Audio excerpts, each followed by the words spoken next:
Mic শুধু শুধু মসজিদে খোলা হয়নি, অনেক মন্দিরও খোলা হয়েছে, কিন্তু ভাবতে হবে, বুঝতে হবে, আইনকে জানতে হবে।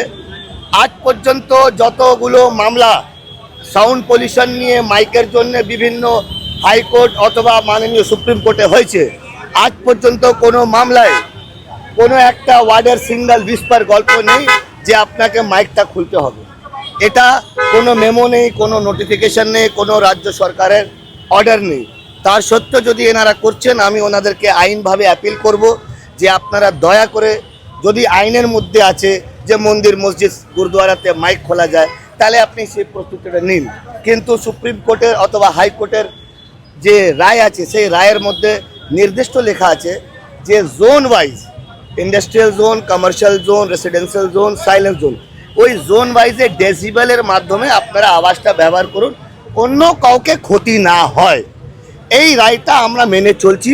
আমরা রাজ্য সরকারকে, কেন্দ্র সরকারকে আপিল করছি, হাম্বলি আপিল করছি যে আপনারা দয়া করে এই জিনিসটাকে নিজের সংজ্ঞানে নিয়ে একটা রাস্তা বের করুন।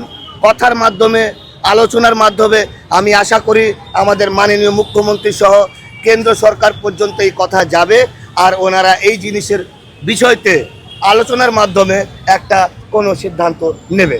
মাইকে যে আজান আপনার বন্ধ করতে যাচ্ছেন, মানে মাইকটা নামাতে চাচ্ছেন, আপনি রাজ্যসভার হেড আছেন, রাজ্যসভায় আপনি আইন করেন, আইন করে মাইককে নামান, আমরা নিজে হুকে মাইক নামিয়ে দেবো।